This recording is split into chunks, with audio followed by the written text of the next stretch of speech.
You should not be killed just because somebody thinks you're suspicious. You should not be killed for wearing a hoodie. You should not be killed for the color of your skin. You should not be discriminated for what you wear, for what color you look like, for how you act. We need to come together and keep fighting for this cause, for justice, for the people who are voiceless. We need to fight for them. They didn't have a say of when or where they were going to die. They didn't have a say if that bullet was going to hit them or not. They didn't have a say. But I stand here today saying that we are fighting for justice and that we won't stop. Thank you. He is a criminal. Anyone who would go out and shoot a 17-year-old youth in his father's neighborhood, a few blocks from his father's home, without cause, just because he happened to be a different color than himself. Anyone who does that is a criminal. And we want him locked up. Let's hear you say, we want him jailed. We want him jailed. We want him jailed. We want him jailed. We want him jailed. We want him jailed. We want him jailed. We want him jailed. We want him jailed. We want him jailed. We want him jailed. No person, no human being should be able to be shot down and stuck in a morgue for 3 days while their parents are looking for them and the police say nothing. All right. No parent should be called in the police station for 3 days by the missing persons report when their child is in a morgue and the police tell them nothing. We need to stop these police cover-ups. We need justice for Trayvon. We need justice for everybody in Trayvon's position. All right. There's a lot more Trayvons out here, and we need to stand up for them too. All right. Make some noise if you want justice for Trayvon and justice for everybody.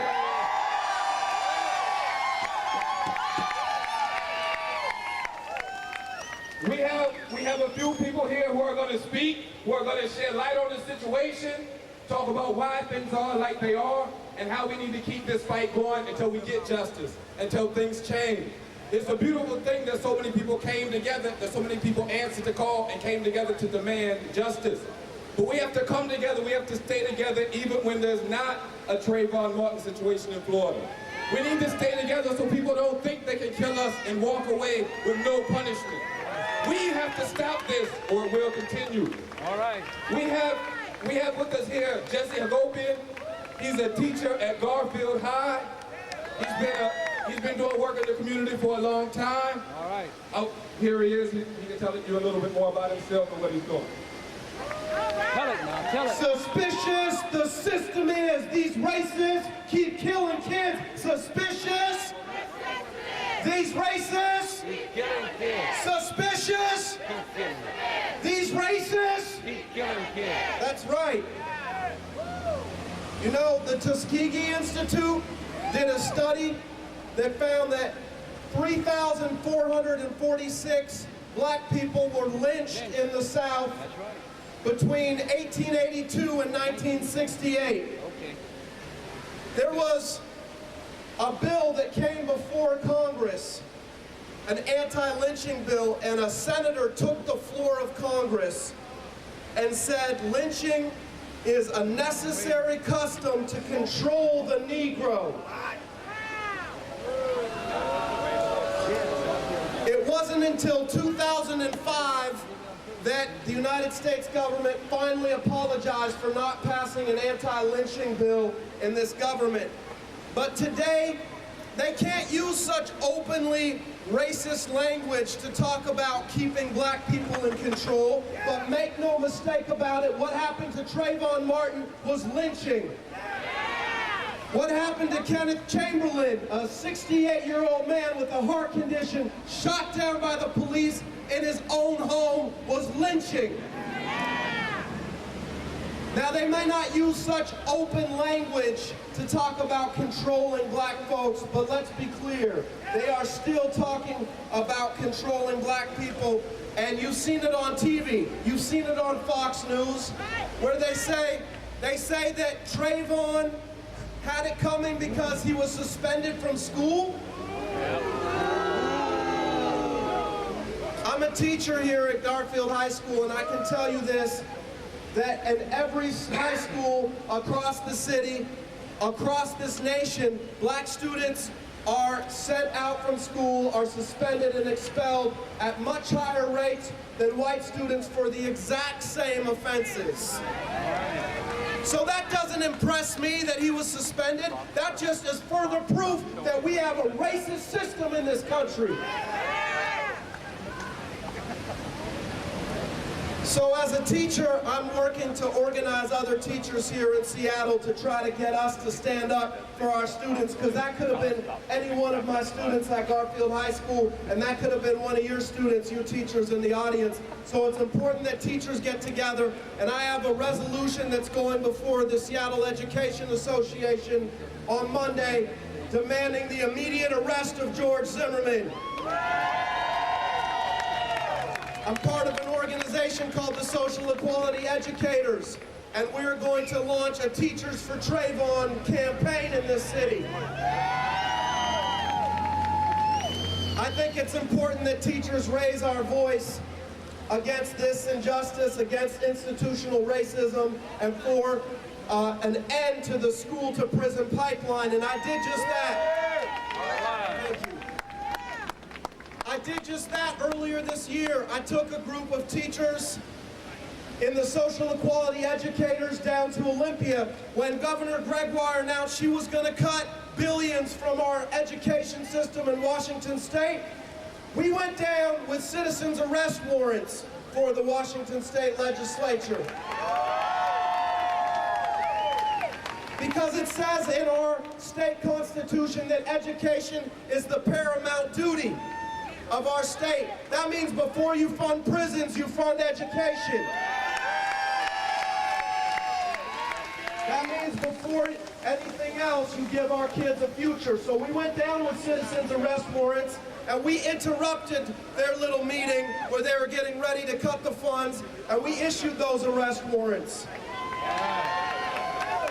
But somehow the police officer didn't believe me that they were the ones breaking the law, not me, and I ended up arrested behind bars that day.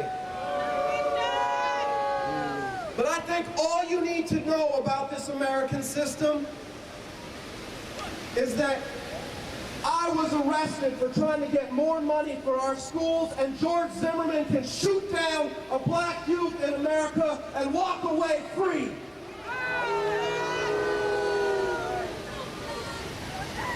That's why we're out here today, because justice for Trayvon Martin has to mean the immediate arrest of George Zimmerman.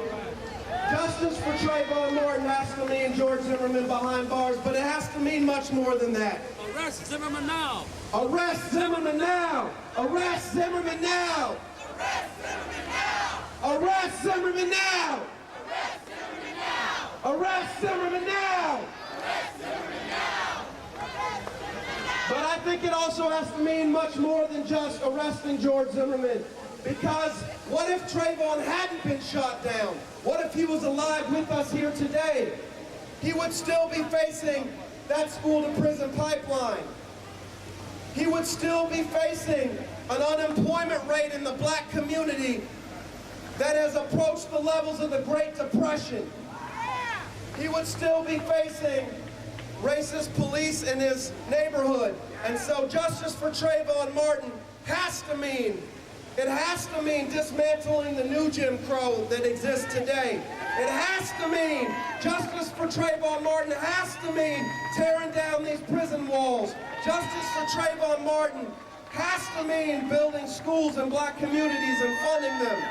Justice for Trayvon Martin has to mean job programs for our black communities and our people of color and working people everywhere. And that's the struggle that I'm committed to fighting. I hope you'll join with us in that. I hope that you will be here until the last battle, until we see all the institutions of racism crumble. Thank you. Right now, I want to ask for the young people to come down to the front. If there's young people who would like to speak up about this situation and talk about how this is wrong, how this needs to change, so there's a better world for you to grow up in, I want you to ask one of the people around the stage, I want you to get up here to speak. The first young person that we want to speak today is Symphony Sullivan. Can you please come up to the stage and let the people know what you have to say? 13. Right now I'm only 13. And a few years from now, I'll be 17. So, of course, you can imagine how much protected my family is. And in those few years, I'll be able to go to the store to get any kind of, get snacks and knickknacks and stuff. But to know that somebody got shot down for the color of their skin is just a shame.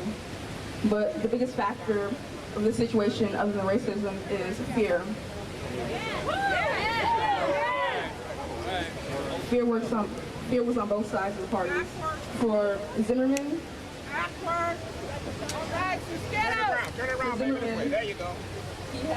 his fear was just to see somebody who was different from him, that he had to carry around a pistol and call the police every time he saw somebody who looked different than him. And for Trayvon, when he got the feeling that somebody was following him, he started to run, but he didn't know that he was going to get shot for it. So he didn't have time to call. He didn't have time to call for the police or anything. And so I'm just here saying that it's just a shame that what's happening right now. What I want is for my generations and generations to come is for not to be living in fear.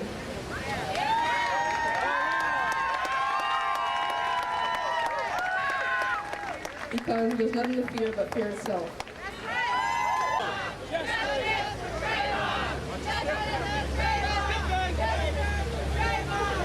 I just want to make sure, actually, I urge young people to look at the laws that are being passed by our legislators. Because right now, we have a law, it's the Revised Code of Washington, 9A. Hold on, let me get it real quick. Here in Washington, homicide by other person when justifiable. When does a homicide ever become justifiable? And this is another version of the Stand Your Ground law. And so I'm gonna read it to you real quick.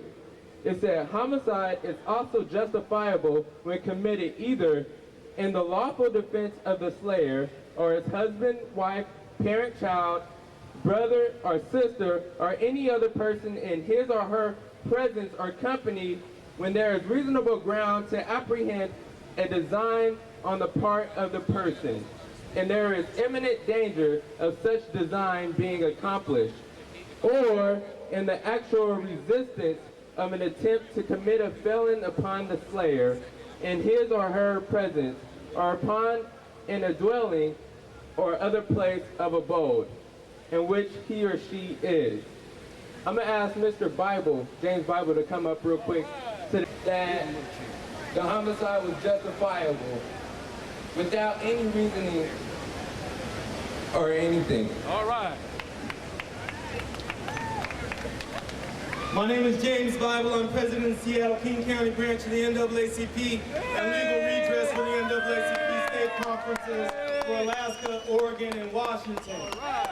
Now, the law in Florida that we've come to know as Stand Your Ground fully articulates that there is really just that. You must stand your ground, or you can stand your ground in the event that you are attacked.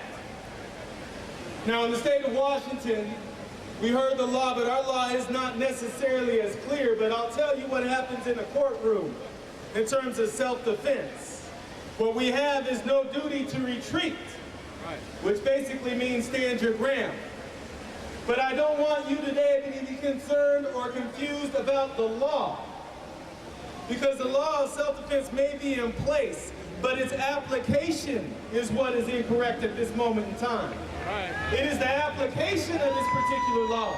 And they want us to get busy debating the law and whether or not it's right or wrong, so that we forget the individual and institutional actions that seem to be present in Florida, in Washington, in Texas, in Massachusetts, in you name it, throughout the United States of America. Right. The application of the law is what we should be questioning. The reality is that people of color rarely ever get to use what's traditionally been termed as self-defense. And that's not only true in Sanford, Florida, where a young man was faced with somebody that had a gun pointing it at him. It's also true in Seattle, Washington. It's also true in New York City. It's also true throughout this country. And it's been true ever since we were called 3/5 of a human being. We've all heard that saying, the more things change, the more they say the same. And that's applicable today, because what we can tell you is that people are lynched in the United States of America. And it is not only Trayvon Martin. It is not only Trayvon Martin. Some of you know the name of Lamont Harmon. Lamont Harmon walking to a store in Sacramento 2 weeks before Trayvon Martin. Officers come up, think that he's a car thief, but they are wrong. He's unarmed and he is shot and he is killed. Moving on to Chicago, there's a young man. A young man who accidentally dialed 911. We know how cell phones sometimes work. And rather than coming to his aid or responding in concern, they shot that unarmed human being down. Execution. And it goes on, and it goes on, and it goes on. The name Trayvon Martin is transforming. He belonged to his immediate family, and I'm sure that they would tell you today that they would prefer not to see his name in Wikipedia for what happened. They would prefer that he were in their home, that he was preparing for prom, that he was thinking about college, that they were talking about what his children would someday look like. But that time is coming past. So Trayvon Martin's name sparks this movement. It sparks this movement not only for Trayvon and his family, but for those that have been executed and forgotten. It reminds us all that in this nation, an innocent man in the heart of Georgia was executed. His name was Troy Davis. Say it with me. His name was Troy Davis. His name was Troy Davis. And what did they know? They knew that it was unlikely that he committed the murder that they claim he did. Now, I only wish that he got the same sort of deference that Mr. Zimmerman is getting now. I wish that before the execution and before even the charging, they had tested the evidence in Mr. Davis's case the way they have sought to circumvent every issue in Zimmerman's case. We hear now from his attorneys that perhaps he had shaken baby syndrome or something similar. Can we imagine that? Can't imagine. We can't imagine that. We can't imagine it because it's real. Because that's what they're actually saying. And they expect us to buy this. They expect us to believe this. They expect us to just simply say, okay, that must have been the case. Poor Mr. Zimmerman, armed with a gun, chasing people with skittles, must have needed to defend himself.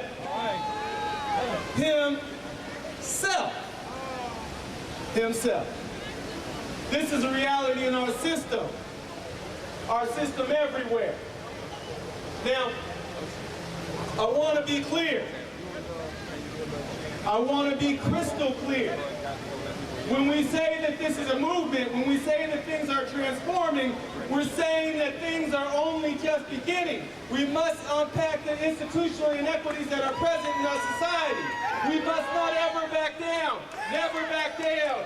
We must acknowledge that at this stage, whole segments of this population no longer have their right to vote. We must acknowledge that at this stage, disenfranchised populations have no choice but to march in the streets and demand justice by a system or with a system that consistently ignores them. Except for when we're called frightening. Except for when we're shot down. This is a transformative moment. There are moments in time that shock a nation's conscience, where the mothers of families, they fall down to their knees in such pain, when brothers and sisters look at each other and understand that things will never be the same. This is one of those moments. This is one of those times. And we talk about the different names. We've spoken of Emmett Till. We've talked about Trayvon Martin.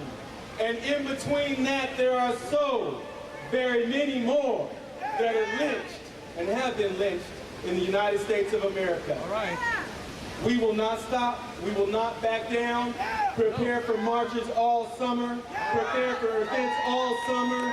Prepare to make our voices known. Prepare to see us at legislatures from Seattle to Olympia to every capital in every state and to Washington, D.C. as well. Change is going to come. The Constitution applies to all. Arrest, convict Mr. Zimmerman. But even after that's done, it's still not enough. Stand strong on your Constitution. We are no longer considered 3/5 of a human being. Demand your human rights and your humanity.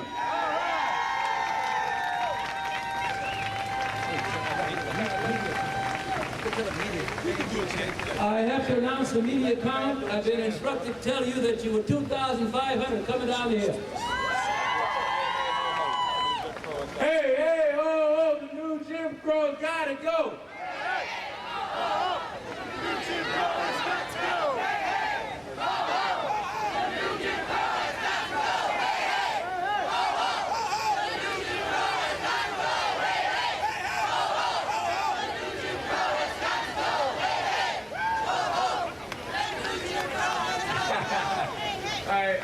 Now we have Ocean Taylor, who's gonna come up and speak. Tell it like it is. Speak up so they can hear you. You're gonna be great. Hi.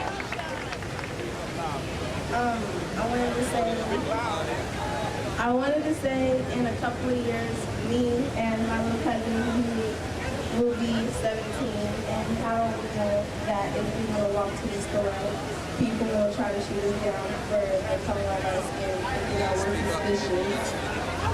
For the color of our skin, thinking that we're suspicious, just because of the things that we wear, or how we look, or how we act. And truly, we're all the same people, just different color skin, so it really doesn't matter.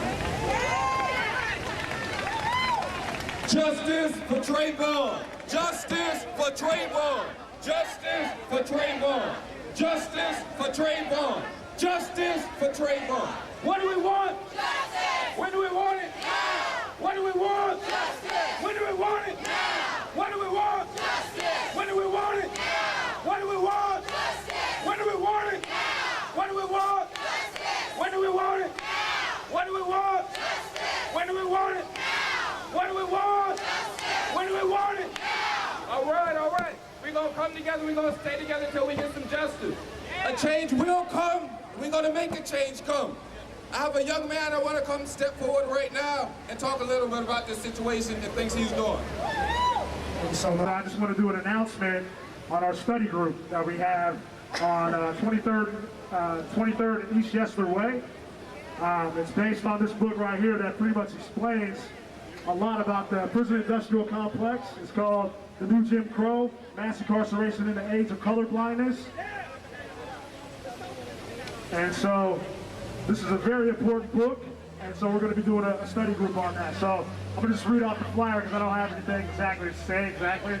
So join us for a study group and organizing meeting on Michelle Alexander's book, The New Jim Crow, Mass Incarceration in the Age of Colorblindness, to discuss the important issues it raises about the inequalities created by the war on drugs and the criminal justice system in America.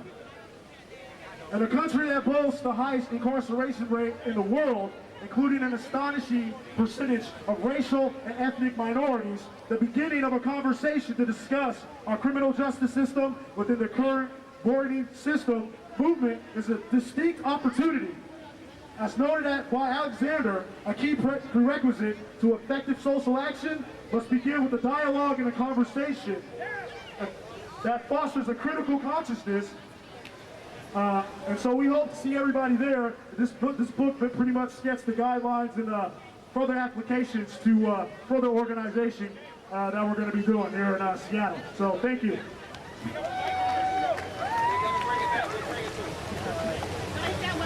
Yeah, justice for Trayvon. So again, I want to urge you guys, or you all, to look at laws. Look at the legislators. Look at the laws that they're trying to pass, because we have to abide by these laws. Us young people, we have to abide by the laws that they pass. And if we don't know what they're passing, and if we're not protesting or getting active to go after those laws, then we're going to be stuck. And I don't want to be stuck. I don't want to be stuck. Not because of no law. If my mom tells me not to do it, then I can't do it, because that's my mama. But I don't want to be governed, or I don't want somebody to be let free for taking the liberty and freedom of somebody else. Zimmerman has been freed. He's been immune so far from the killing of my cousin. And I don't wish that upon anybody.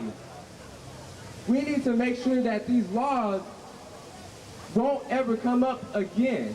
And if they do try to rise, we can fight it and stop it. So young people, because we are the new generation. We are the next generation. Actually, we are now. And we have to stand up. I'm 18. I just turned 18 on February 25th. My cousin was shot February 26th.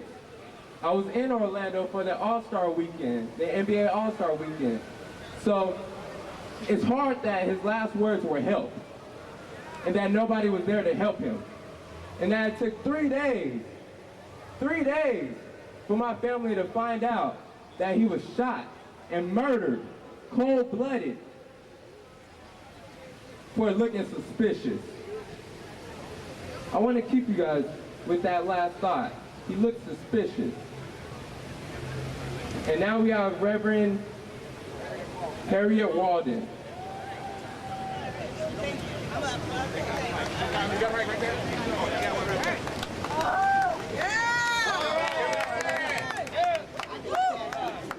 Yeah, I can stand up. I had knee surgery last year, double knee surgery in one day. So what can I say? I can hop up instead of being propped up. That's a good day, to hop up instead of being propped up. Isn't that fabulous? All right, we're standing our ground today, demanding that George Zimmerman be arrested and charged with taking the life of Trayvon Martin. Is that correct today? Is that why we're here today? We lift our voices, we lift our voice with the many voices, and we want to thank the NAACP for organizing this rally. This is the NAACP rally. This is the NAACP rally, right? Is that right? They organized this rally. Now, you know, we might see other signs out there, but this is the NAACP rally. We're going to bring it on back home to the NAACP. All right. You know, I'm from Sanford, Florida, and I used to have to tell people that it was a little town between Orlando and Daytona. I don't have to do that anymore. Sanford, Florida is definitely on the map for all the wrong reasons. When I grew up in Sanford, Florida, it was the celery capital of the world, and it had lots of orange groves. But now It's being known for what has happened to Trayvon Martin. So I don't have to say that anymore. We're saying justice for Trayvon Martin. Aren't we saying that? That's what we're saying. We want justice, and when do we want it? When do we want it? And also, we want to just take a minute to actually think about not only Trayvon Martin, but all the people who've been killed by violence in our community. Okay, we have people right here in Seattle who have been killed by people who look like them.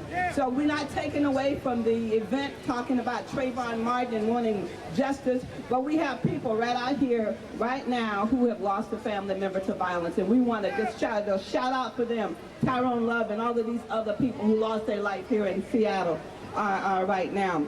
And we know what we say, number one, that we've been here for so long in America. Do you know that? When people say we ought to go someplace, do you know how long we've been here? The last slave ships came in the 1830s. Okay, most of the other people came after the Missouri Purchase. Most people don't know what the Missouri Purchase was. But most of the Caucasians came after the Missouri Purchase. And we wonder when Zimmerman people came. We've been here so long, and our ancestors paid the price for us. Are we Americans? Are we Americans? That's right, that's right. And are we human beings? Are we human beings? All right, we stand here, we stand firm. Do we stand firm? Because I can hop up instead of being prop up. Are we standing firm? We're standing firm that we want justice for Trayvon Martin. That's what we're doing. We're standing firm on that. Other thing is that we're not going to go away. Like I said, we've been here for a long time. We're standing firm. We're standing firm for justice for Trayvon Martin. That's what we're doing. And we have a right to be here. That's right. We want him arrested. What do we want? That's right. And we want it now. And you know what? Our blackness is not a crime. Our blackness is not a crime. You know that? And that's what it says right here. Our blackness is not a crime. Our blackness is not a crime. Our blackness is not a crime. Our blackness is not a crime. Thank you very much.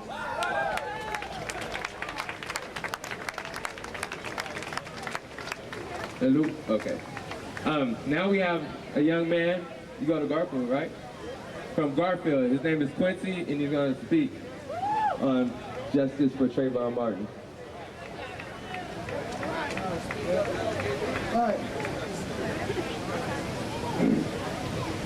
Hey, hey, ho, ho, the new Jim Crow has got to go. Hey, hey, ho, ho, the new Jim Crow has got to go. Hey, hey, ho, ho, the new Jim Crow has got to go. Hey. Hi, what's up, y'all? My name is Quincy. I'm a sophomore at Garfield High School. All right. I'm also a part of our BS Black Student Union, and we have been talking a lot about this controversy, about this, and we have organized. We have been organizing justice for Trayvon every Thursday with a hoodie day.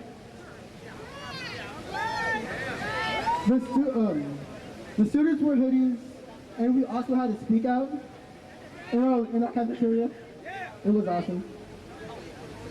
And if George Zimmerman doesn't get arrested, nobody knows what Garfield will do next.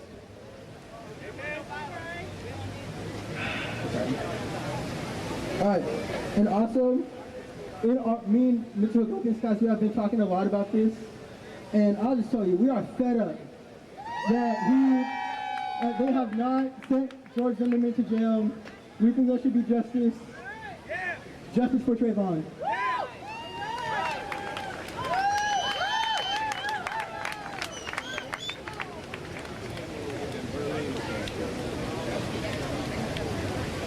Pick it up, pick it up.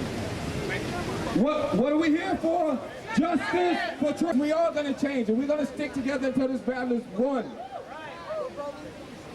Cedric talked about how we need to pay attention to legislation. We need to pay attention to the laws before they working against us. As a people, We have to become proactive, not just reactive.